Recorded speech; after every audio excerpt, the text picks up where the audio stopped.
era ko bulijjo kitegeeza nti naye aba alimba. Ate era muzeeyi kagattaawo wennyini bulijjo mulimu abeebuuza ng'olumu abamu bayisaamu Katikkiro eggaali nti bano abataka bonna okusinkana pulezidenti ani abafandinga. Ajjukira ne Kabaka we yali agenze Namibia okugenda abataka era beesitula ne bakola ki ne bagenda mbu bamunoona ekisejja ne bavaayo ne bakola press conference. Kakati awati bwenjagala kati yuyo yabasinkanye Katikkiro mulowooza ani yafandinga abantu abo, mulowooza ani yabafandinga era yabafandinga yoyo yabakozesa press conference era kyemmanyi nti mu buli ngeri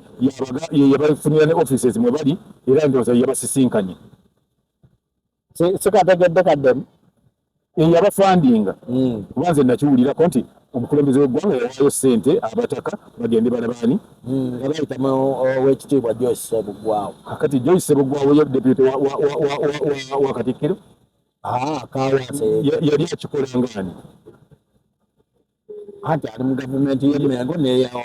Buganda yalaba entambula n'obulamu bwa Kabaka bwe bwetambula gwe balina okubuuza ate awo twebuuliza Joyce Ssebuggwawo akolanga kakati anti kye nkugambye nti wateeka okubaawo hidden agenda bw'obeerawo abantu ab'engeri nga balina bye bakola nga Katikkiro tamanyi. Katikkiro yakola ebintu bya Buganda ebyo byonna era Kabaka nga Kabaka taliwo we tuba tuli. Katikkiro yabeerawo yabafuga Obuganda yababutambuza ye Kabaka waffe ow'ebweru. Kitegeeza nti tewaliwo omuntu mulala ayinza kusalirawo Buganda kyakukola nga si Katikkiro. Omuntu yenna akola ebintu ng'agamba nti abikolera Buganda nga Katikkiro si yamutumye aba abikola ku lulwe aba aliko bye yeenoonyeza. Omuntu ajja kwebuuza nti Joyce Ssebuggwawo afaaki.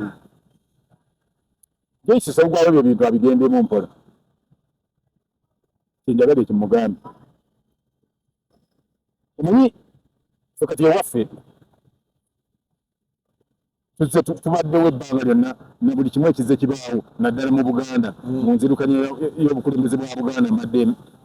tubadde weetuli ewaffe. Kati buli abantu tubamanyi buli omu ne background ye ne gy'avudde ne gy'alaga. So Joyce Ssebuggwawo ngeri gy'abadde agenza akomyawo abantu okuba nga baddamu ne bamwagala ekyo yandikyesonyiye n'akivaamu ate n'atayongerako kweyonoona nakuggyawo kali obwagazi bwabadde batandise omukolaki okumuteekamu bwabadde batandise omwagala ne bagenda beerabira ebyaliwo ngati waliwo ebyaliwo edda byesobolagala tekuddamu kati bwe kinaaba kigenze mu maaso ngenda kujja olunaku lulamba mbyogere byonna. Ate abamu bagamba nti enkwe z'okuwamba Obwakabaka olowooza tezizzeemu ng'ate Museveni era bagamba nti yakomyawo Obwakabaka. Obwakabaka atandise Britain ebbali mukwano Obwakabaka teyabukomyawo bukomya. Ekyo njagala okimanyi. Obwakabaka tebatuwa buwe. Buganda eba ne Kabaka period. Tewali ayinza gamba nti yabukomyawo yali abututtewa. Anti baali gundi Obote yali yabusaanyaawo. Kakati yabusaanyizaawo ng'era Kabaka omanyi Kabaka yali mumanyi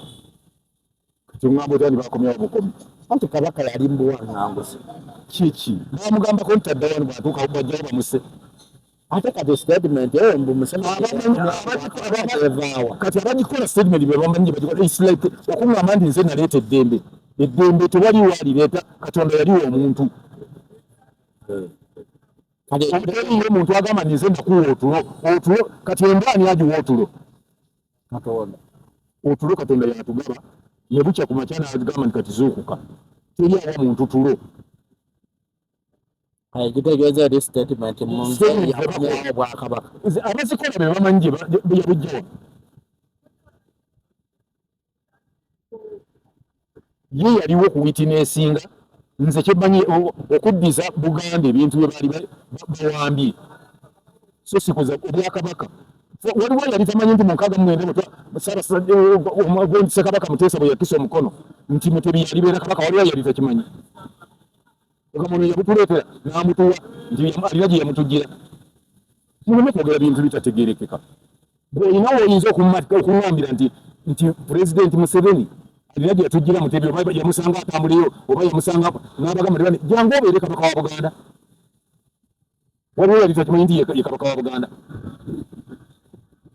nze nali nkimanyi abandi batakimanyi veresore naye ngenda kufunayo puroguramu y'Obwakabaka ne gavumenti y'owakati eno tugikole bulungi kozi era waliwo ne statement eyafulumyawo nti Buganda terina mayiroland angani ayogera omukulembeze w'eggwanga ate kakati ate ye mukwatako si ye temukwatako kati kifaanana ng'olyokugamba nti ewammwe ekika ky'emmamba tekirina kino ng'ayogera ate si kyo gye yeddira niba si bwakika ekyo kati oba terina kati bweba terina olumwaki kati balumwaki oba terina anti ye alaba beekulu ku ttaka eritali lyani kale yatubulire bannyiniryo bweba terina yatubulire bannyiniryo olwalakungamba kakati kale eyo palamenti etudde ku ttaka lyayo kama mulimu ebintu bebaagala otuwogezi nze tovambi tubuulire mu district headquarters ezisinga obungi mu Buganda zitudde ku ttaka lyani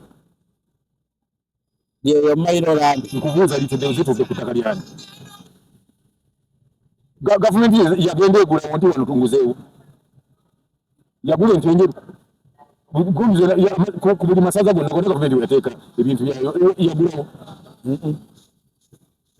kati ebyo mulimu ebintu ebimu bye tutaagala bantu boogere kutujjamize kuba kati nze it's like nze okuva wano ne ŋŋenda e Kenya ne ŋŋamba nti abantu abatukuyu Nairobi si wammwe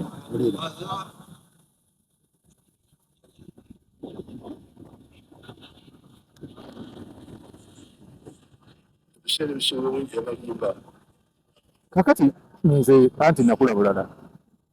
ettaka mayiro akeere mpa ekitiibwa the instruments of power aba waddembe okwogera kyabakoze eki okwogera kyabayagadde tewayinza mugaana kwogera kyayagadde nze ngenda kujja oluddako tugenda kukola aba ayogera nti Buganda terina naga abali Buganda Land Board omugaso gwayo ki kale mbuuliraayo Busoga Land Board oba gyeri Ankole Land Board oba Buganda terina ttaka etalina ttaka erina Land Board nayo mugihanalinga nada kale oba teririna tekalina gavumenti egenda ezimbe wali amasiro n'olubiri lulwo lwereere eruzimbemu byeyagala oba Buganda terina ttaka lyayo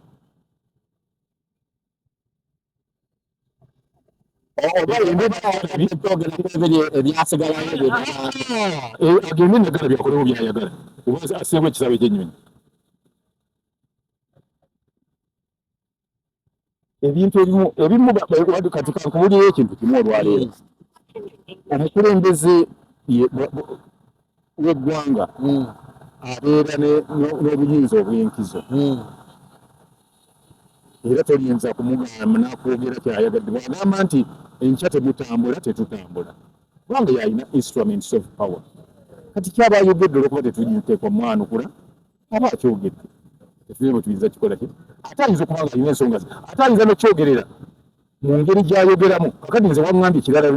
olwekyo waŋŋambye mbu yagambye kino na kino naye ate kati bwe mpulidde eddoboozi ate bibadde birala byayogedde tagambye nti erimba yagambye nti ebiseera ebimu ekola ki erimba anti togimazeeyo anti kakati nze kati nanti kati kyenkugamba nti tuyinza okuba nga ffe bwe tuwuliriza oba oluwulirako ako n'avaako okitegeera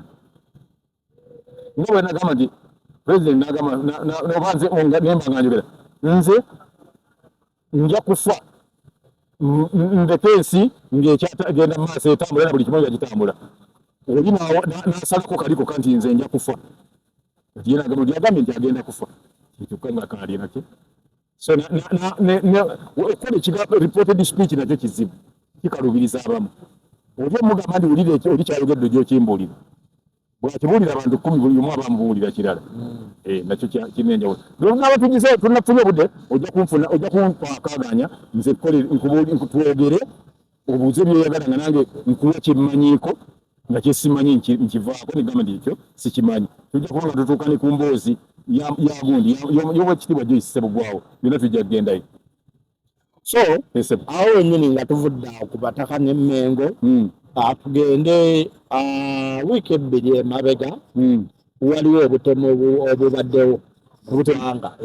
nsabuulirako obutemu bw'abazigu b'emmundu mu Masaka eyo guleeta Masaka wonna okutegera ababbi b'emmundu nga balumba abasuubuzi ne babasatira amasasi oba ne babakuba amasasi kati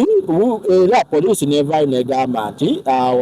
yakoze raid oba yakoze olulumba lwayo ekiba kiba kiyita kikwekweto yakoze ekikwekweto mu kikwekweto kyayo ekyo kyeyakola bitundu byekyotera Masaka yakwata abantu 5 naye unfortunately 3 oba 2 bafiirawo omu ali ku bisago baafa batya nga baba like mu kikwekweto baali bagezaako yabatta oba baafa bufi babakanga bukanzi ne bafa simanyi ejogera ku kintu kyabwe kirimu obutemu yabatta ani yabatta poliisi olwo yali enoonya mazima okutata ate notaba suspects anti baali bayo oba badduka oba baali bagezaayadduka tomanyi bwe bamukola poliisi etubuulire suspect nga adduka ng'ogenze kumukwata n'abanga adduka ottamutte bali bakola bintu unprofessionally so awo wennyini era nevaayo negamba emmundu zino zabadde zabbibwa ku basirikale baffe era ne baziteekawo awo mu mawulire nebagaa naye twazikutte ne bano be twakoze eki we twagenze mu kikwekweto kyaffe twazikutte na bano ennaku 2 emabega waliwo era abavubuka be basanze mu bitundu